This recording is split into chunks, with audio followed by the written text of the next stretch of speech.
Across America, BP supports more than 275,000 jobs to keep energy flowing. Jobs like updating turbines at one of our Indiana wind farms and producing more oil and gas with fewer operational emissions in the Gulf of Mexico. It's and, not or. See what doing both means for energy nationwide at bp.com/investing in America. Have you heard? You can listen to your gripping investigations ad-free. Good news. With Amazon Music, you have access to the largest catalog of ad-free top podcasts included with your Prime membership. To start listening, download the Amazon Music app or visit amazon.com/truecrime ad-free. That's amazon.com/truecrime ad-free. And catch up on the latest episodes without the ads. Content warning, this episode contains discussion of the murder of 2 girls as well as suicide. So we all remember that back on October 19th, there was a hearing in the Richard Allen case. Actually, I guess perhaps it'd be more accurate to say there was not a hearing in the case because Judge Gull came out and she spoke to those assembled in the courtroom and to the cameras in the court and indicated that Brad Rozzi and Andrew Baldwin had chosen to withdraw from the case. Subsequently, of course, those 2 attorneys indicated that that wasn't the complete story. They indicated that in a secret closed-door meeting prior to this public hearing, they'd essentially been forced off the case. That Judge Gull had indicated they needed to resign from the case or they would be publicly shamed in front of the cameras, which they maintain violates the due process rights of their client. Now, until today, we had no way of evaluating any of this, really. But today, that has changed because there has been a release of the transcript of this secret closed-door meeting. Today, we're going to be reading from a few select sections of this transcript and discussing what we're seeing in these excerpts and what they may mean for what's to come ahead in this case. My name is Anya Kane. I'm a journalist. And I'm Kevin Greenlee. I'm an attorney. And this is The Murder Sheet. We're a true crime podcast focused on original reporting, interviews, and deep dives into murder cases. We're The Murder Sheet. And this is the Delphi murders. Richard Allen goes to the Indiana Supreme Court. The record of in-camera proceedings.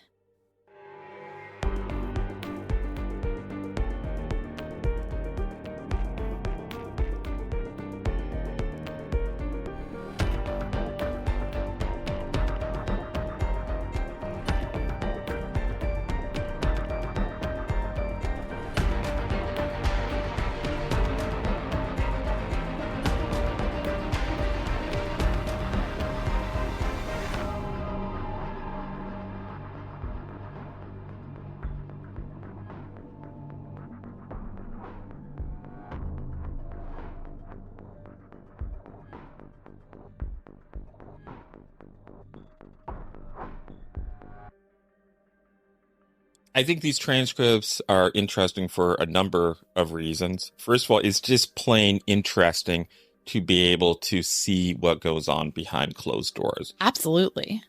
And secondly, because it gives us a chance to really evaluate what has been said about this meeting over the last few weeks.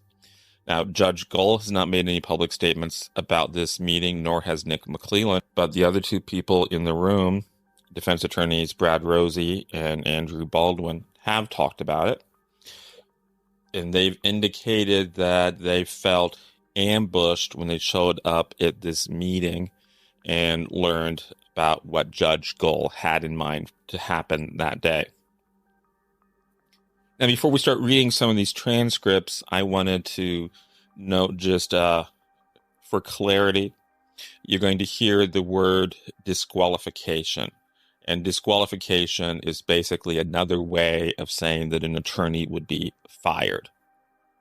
Booted off the case. Yes. If I ask for an attorney to be disqualified, that means I'm asking for that attorney to leave the case. And as we all know now, about a week or so prior to this October 19th meeting, prosecutor Nick McLeland had asked the judge to disqualify Rozzi and Baldwin from the case.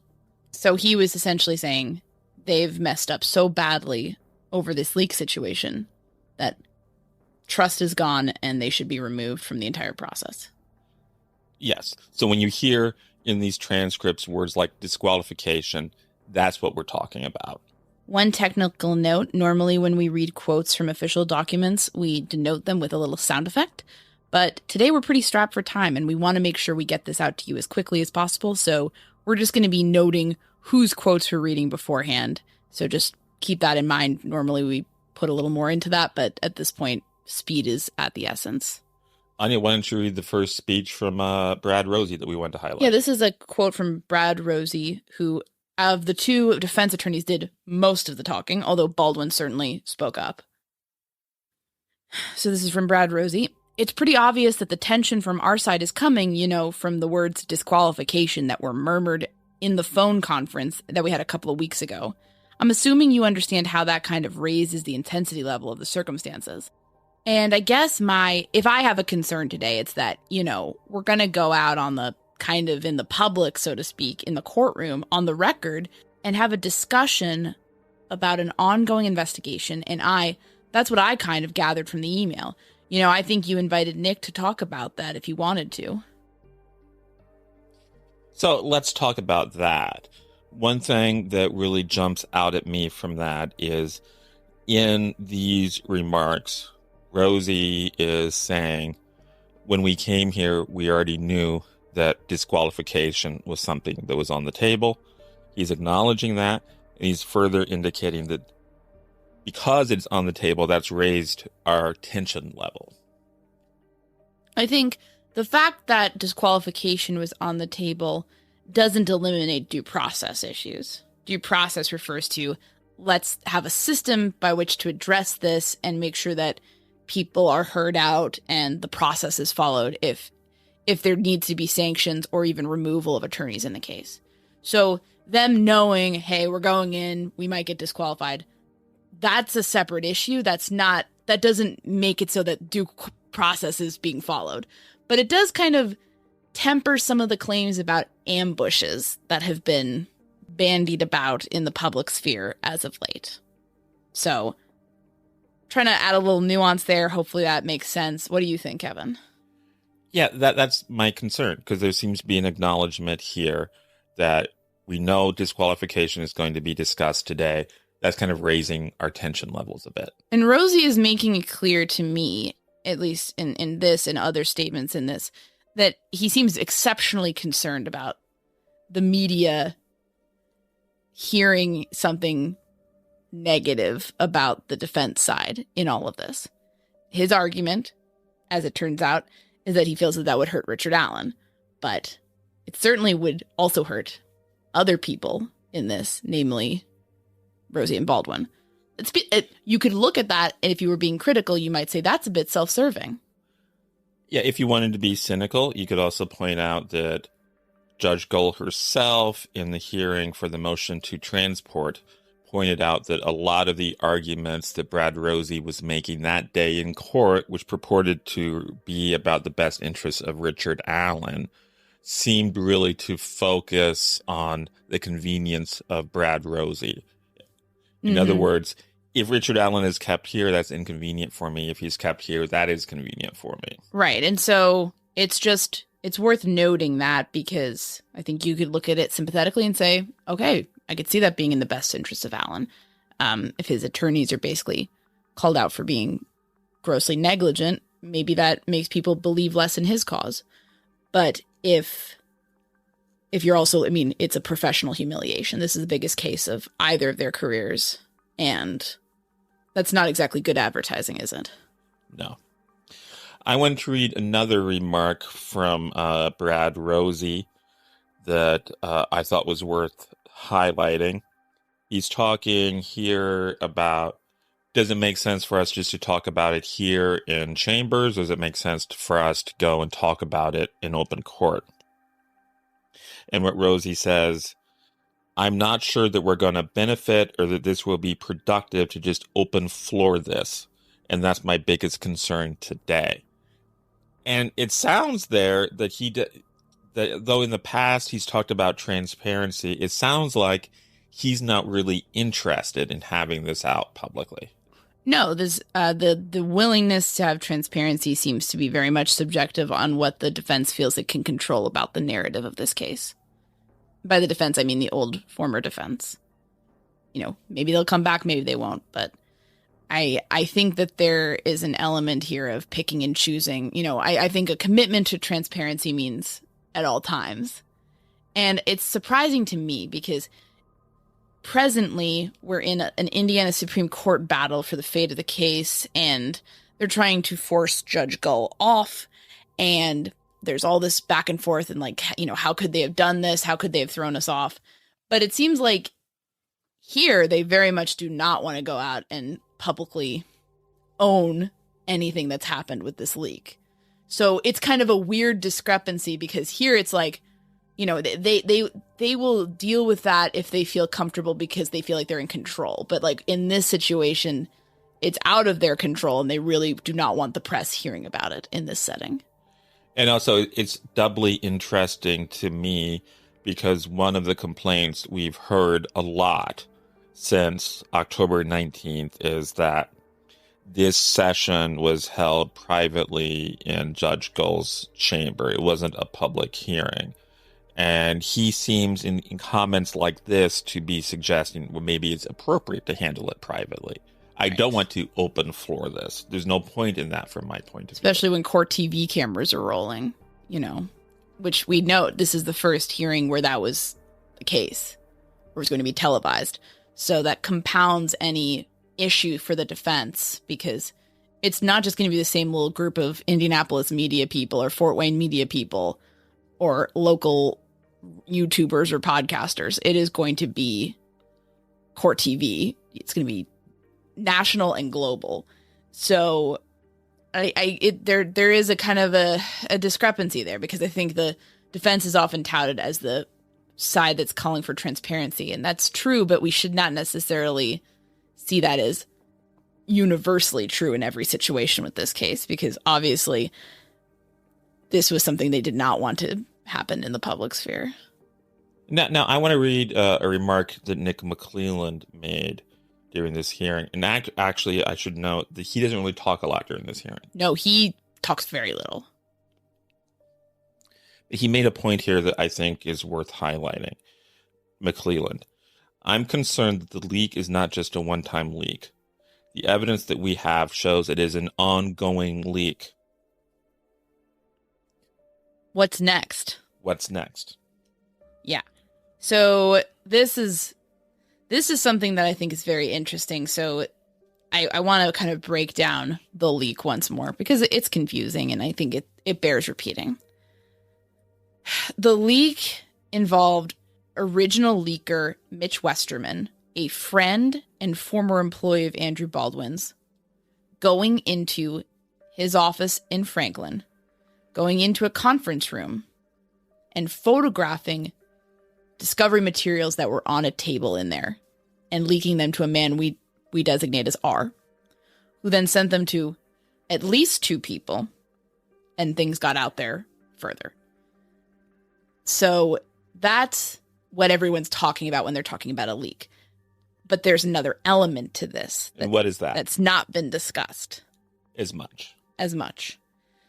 So the other element to this, we were sent screenshots of conversations between R and a man called Mark. Mark is the man who sent us the photos. He's not the original leaker, but he's the one who sent them to us.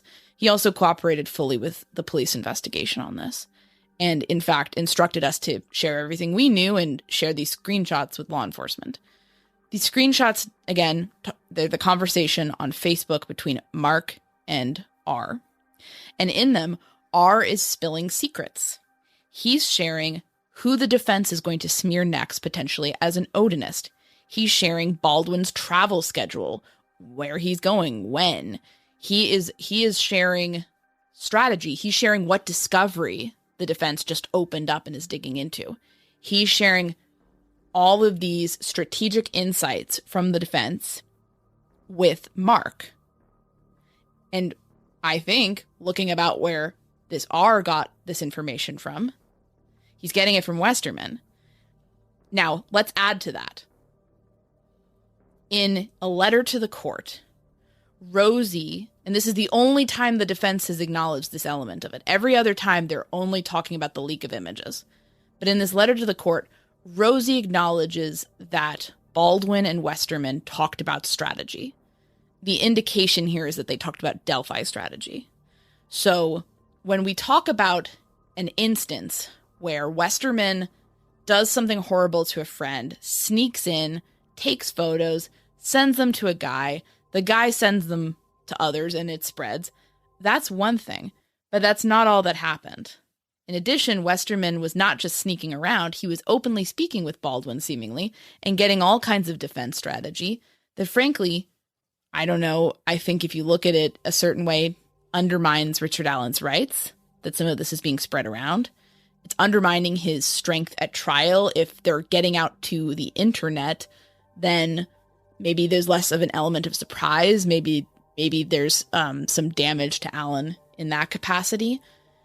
And so when McLeland is talking about an ongoing leak, I believe that he's alluding to, based on the investigation that was done, a feeling that perhaps this leak went beyond Westerman's actions and in fact affected Baldwin as well. And we can't know at this point what exactly was found. What was any more information found to make them think maybe it's even bigger than this? It's not clear from this, and I just don't know. But it is fair to say that there was, at the very least, questionable disclosure to Westerman, because it was getting out through R that there was. And that's a concern for McLeland.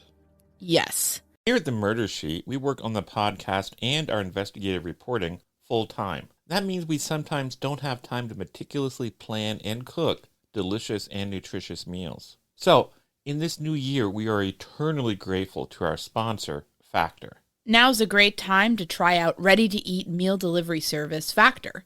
Remember, when you support our great sponsors like Factor, you're supporting us and our ability to keep doing this work.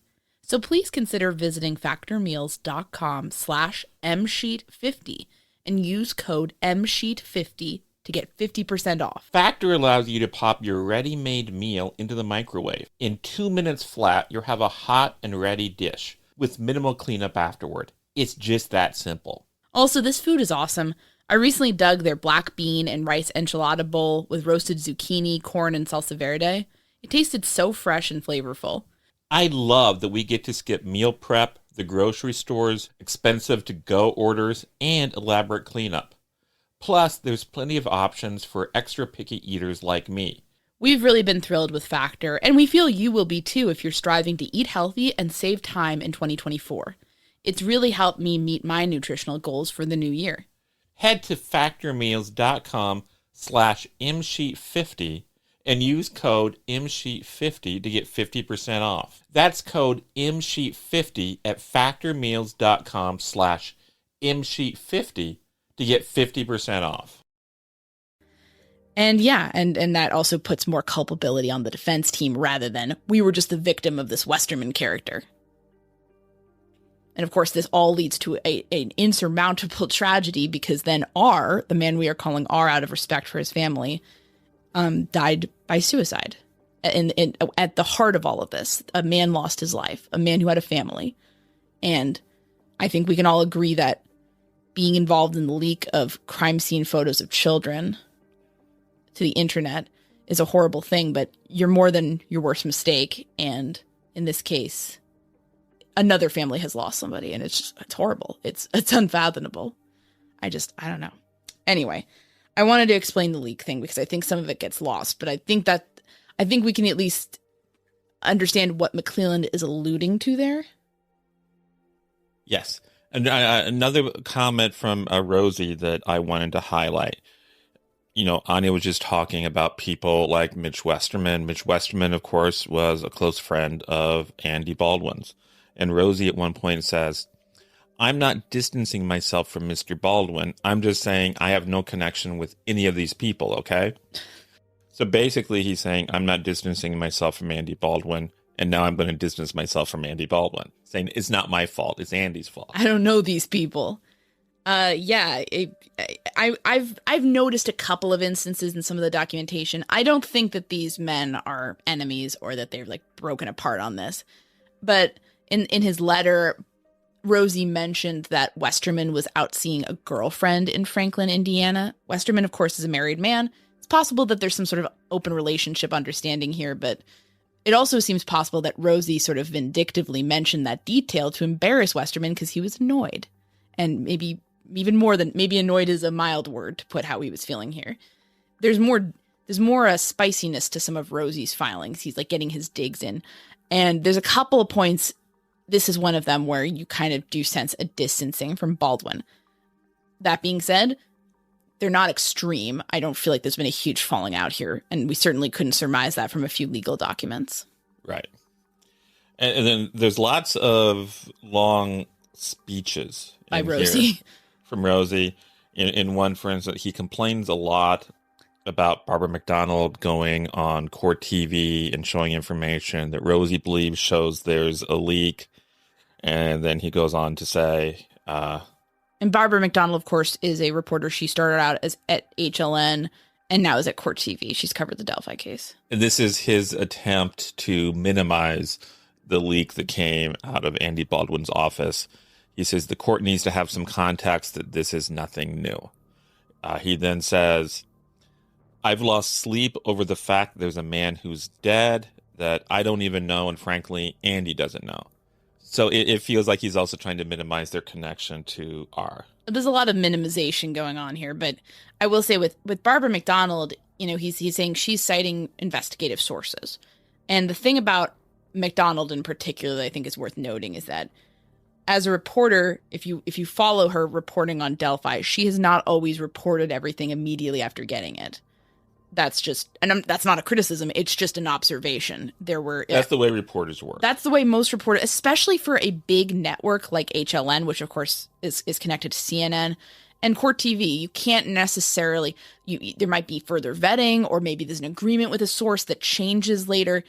And so I don't think it's fair to necessarily assume that Barbara McDonald got what she reported like the day before, and that's proof of a leak. She may have been sitting on it for a while, and then it became relevant, so she decided to report it now. We just don't know. I'm not saying that she didn't benefit for a leak. It's possible she did, but I also don't think we can assume that, because that's not always the nature, especially of TV reporting for these big networks. These big networks tend to be very cautious and conservative about what they do and when they do it. So his logic and reasoning here is fine to a layperson, but to somebody who understands how media works, not so much, in my opinion. Now, we've also heard an awful lot about Judge Gull telling the attorneys, here's what I intend to say in open court.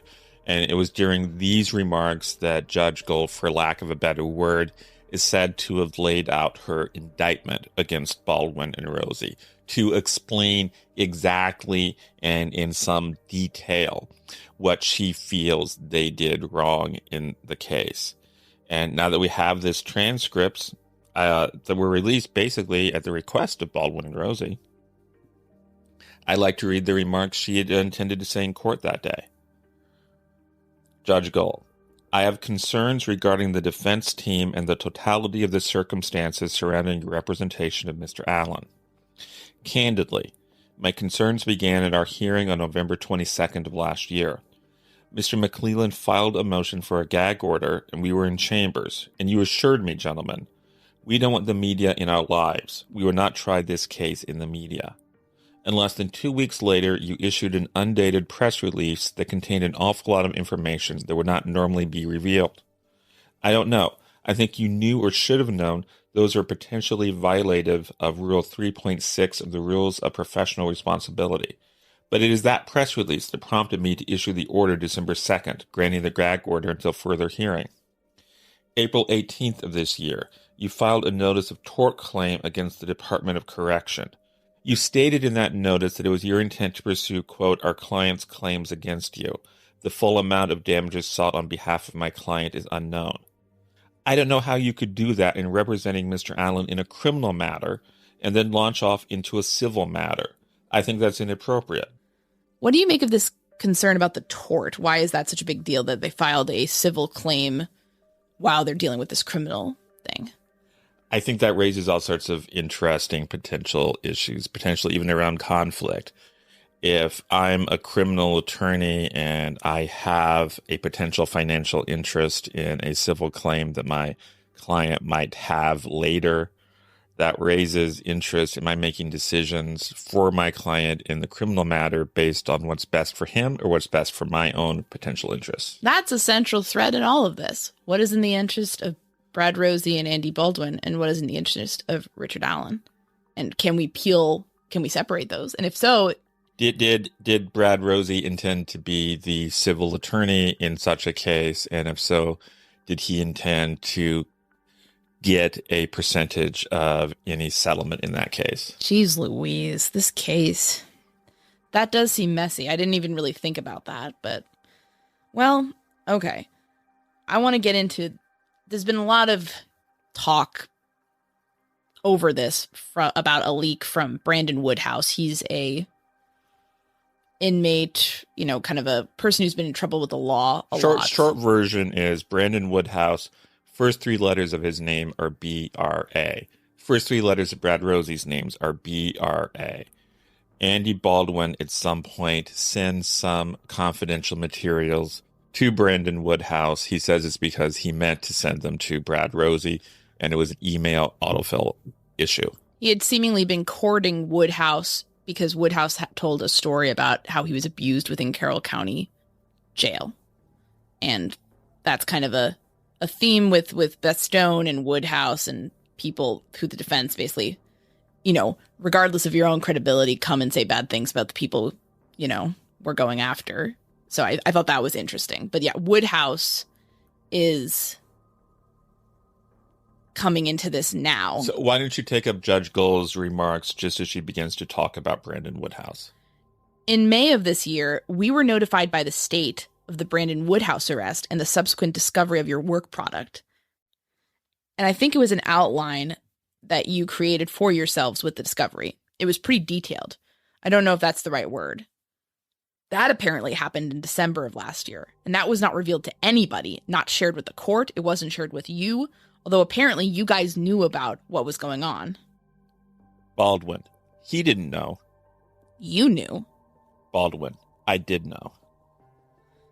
So here's Judge Gull again. So then Mr. Woodhouse gets arrested, and here we are, grossly negligent to email that to the wrong Brad. So that's quite an indictment there. Yeah, that is. On a number of levels. First of all, she's saying Baldwin's original mistake in sending that to the wrong person was negligent. But not telling anybody. Not telling anyone. He didn't tell his co-counsel about this. That's insane to me. I don't know why you wouldn't tell everybody, but certainly your co-counsel. If that's true, and I have to imagine it's true because Baldwin's the one saying that. Yeah. He's not being accused. You didn't tell anyone, hey, I did. He's admitting that. Why? To me, that is very, very troubling. Why didn't he tell Rozzi about this leak, for lack of a better word, to Brandon Woodhouse as soon as it happened? I'm sympathetic to emailing snafus. I think we've all been there. Hopefully we've not been there in something as important as letting somebody have, discovery product. But we've all been there. But when an honest mistake happens, I would expect it to be disclosed promptly. And the admission that not even Rozzi knew about it. I don't know. That's just, I was not expecting that. I just figured that was something that everybody was made aware of quickly. And it was kind of like, that's a huge mistake, but we understand it. So we're not going to make a big deal about it. Why don't you get back to Judge Gull's remarks? Sure. So here's Judge Gull. Your pleadings on the safekeeping order contain inaccuracies and falsehoods. That was proven in the hearing we conducted in June. The evidence presented by the state clearly demonstrated the falsity of your claims, and that was very troubling to me. So Judge Gull is basically saying you lied in your motion for safe transport, which is, speaking as someone who sat through the entire hearing on that motion for transport and heard all of the testimony, I can't say that her analysis of that is untrue. It's not. I mean, I think there are ways of looking at it differently, in fairness. I think you could, if you were being very sympathetic, very generous to the defense, you could say, well, maybe they got some facts wrong, maybe they misinterpreted some things, maybe they exaggerated or were misinformed and then just ran with it. Or you could look at it like outright exaggerations to the point where they're not true anymore, I guess is how I would put it. Right. Also known as lies. So we've talked about that hearing a lot behind the scenes, Kevin. It was sort of a high water mark, or at least the filing that preceded it, the transport motion, the transport order. Yeah. Because we both read that and we were like, wow, at this point, there's absolutely no reason for them to exaggerate. You exaggerate, you lie, you lose credibility. I think you and I immediately like, this must be true. And that's crazy. And here we go. And that hearing sort of outlined that there was going to be a try this in the press, put attention-grabbing photos in your filing so that the press runs with them, put attention-grabbing claims that then turn out to be either exaggerated or, and it's been like that ever since. I think at first we were maybe inclined to be like, well, maybe they were trying something and it didn't quite work out and they were reaching a little bit, but there's something fundamentally there. And then we got the Franks memorandum. So I don't know. I guess that's just interesting. I mean, it's interesting that ended up being kind of almost a prophecy or a foreshadowing for how everything else was going to go down in this case. And then Judge Gull had a few remarks about what was then happening in the case. Yes. Judge Gull says, and then the last couple of weeks that we have been dealing with, state provided you discovery. That has been severely compromised. We now have an ongoing investigation. I'm not going to call it a criminal investigation. Don't know what it is, but it's clearly being investigated by the state of Indiana. Everyone involved has sought counsel, including you, Mr. Baldwin. You've had an attorney enter written appearance this morning. I want to signify this. The fact that Baldwin brought in David Hennessy to be his defense attorney in all this was one of the weirdest things I've ever heard about or seen in a criminal case like this. It just seems like it's out of like a comedy sketch or something. Like they're all going to start lawyering up and like just going to be like 30 lawyers in the court all of a sudden. I mean, that was bizarre, but she's basically, I mean, I'd be curious though, is this alluding to other people lawyering up? I'm not going to go there. I don't know. In this back and forth, Rozzi and Baldwin characterized themselves as having cooperated with the investigation into the leak, and even referenced they went to their respective state police posts, I guess meaning the post most local to them. But I would be really curious if their characterization is shared by the judge and the prosecution, that they cooperated with this investigation. I would be very, very curious. I don't know. I have no idea, but the fact that there's references to everyone lawyering up just kind of hits different. Judge Gull is indicated, mentioned that Baldwin had an attorney, David Hennessy, and she mentioned some of the stuff that Hennessy included in his filing that morning. He included the fact that you left materials all over a conference room table, accessible to anyone, and this is a friend of yours who apparently you have consulted with on this case. So again, it's up to you if you wish to pursue that. I'm looking at the totality of the circumstances. You know, when I look at suppression, the case law requires me to look at the totality of the circumstances. And that's what I'm doing. And it pains me to say this, but the totality of these circumstances demonstrate gross negligence and incompetence on the part of the defense team. I am unsatisfied with your representation of Mr. Allen. I am gravely concerned about his rights to have competent, non-negligent representation. He currently doesn't have that right now because what you have demonstrated is negligence and incompetence. Now, I am sharing my thoughts with you privately. I don't want to say this in open court. I would encourage you to talk privately about what you wish to do. I don't want this coming out. It is not where we need to be with this case. But I will. But you don't know that. You have just now been made aware of my concerns and where I'm landing. So if you wish to have a private conversation, I would encourage you to do that. I don't believe your client is here yet. Okay, so there we get to... Can you read just a little bit further? There's a fun exchange with Baldwin. Oh, sure. This was 4137. No, he's not. Clearly, you'll need to speak with him as well, so... Baldwin interjects, I'm not good at reading between the lines. You're a lawyer. That's what you do for a living. Okay, let's talk about all this. Jeez, okay. So, yeah. I'm getting tense just reading some of this stuff, but that's where she's laying out a pretty strong case against them.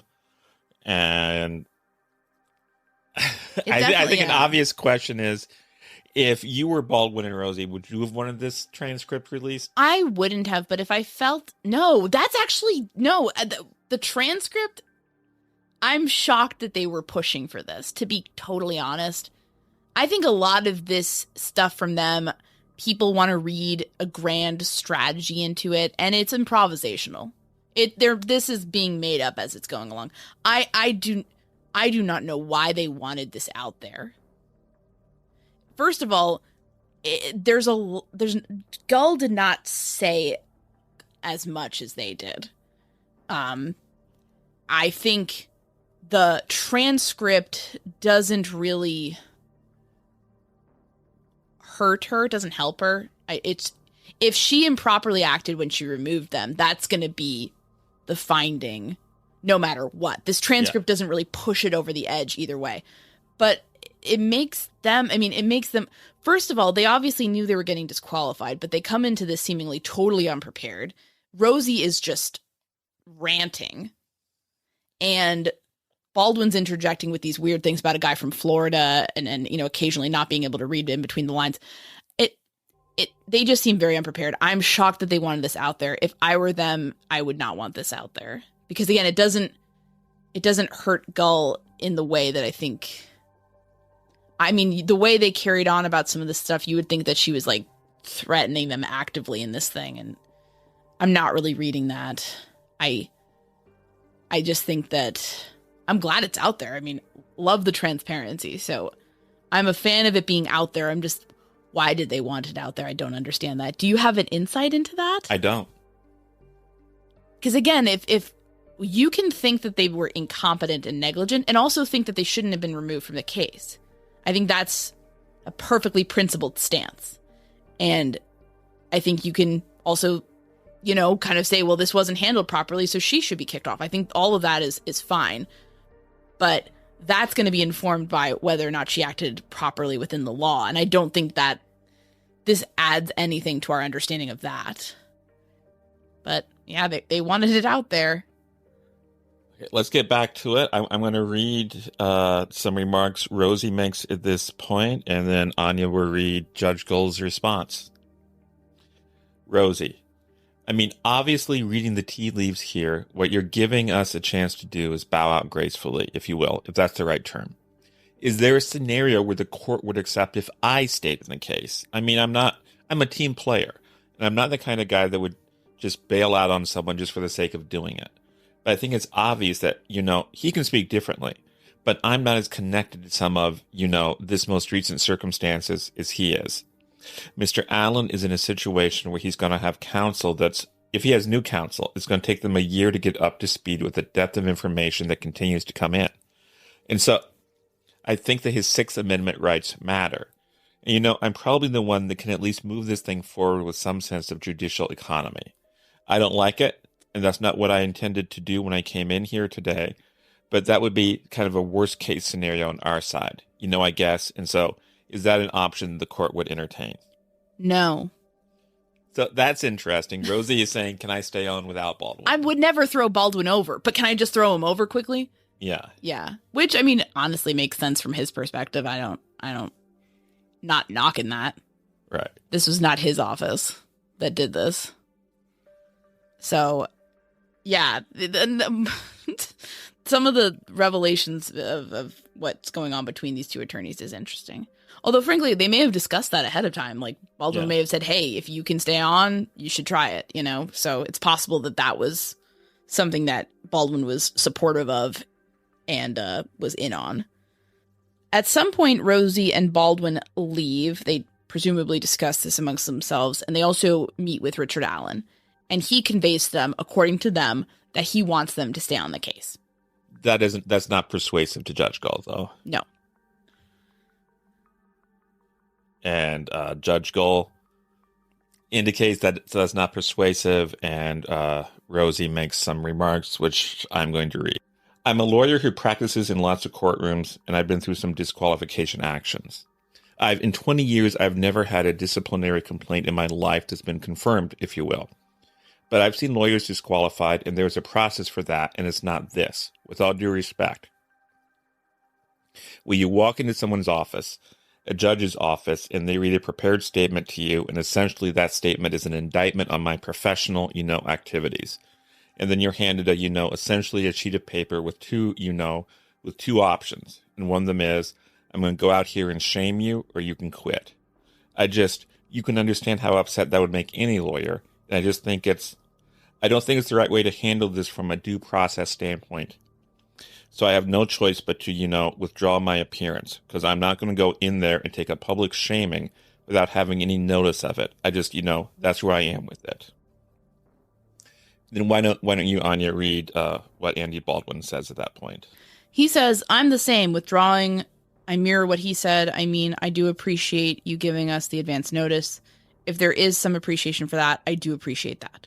But beyond that, I wanted to take this, and finish it out. I'm stunned. I don't know what to say, so I'll just say that I'm moving to withdraw orally. So they both indicate they're withdrawing, and Andy Baldwin even goes to the extent of thanking the judge for giving them advance notice of all of this. I almost wondered, was that meant sarcastically? But I don't know. That'd be kind of a weird aside there. Anyways, so we do see them withdrawing, and obviously now they're arguing that was essentially a lie, that they didn't mean it. So that's interesting. That's interesting. And then there's a point where they discuss Richard Allen, should he be present for any of this? And Judge Gull says, well, I trust that you've talked with him about this. I know you wouldn't lie to me about that.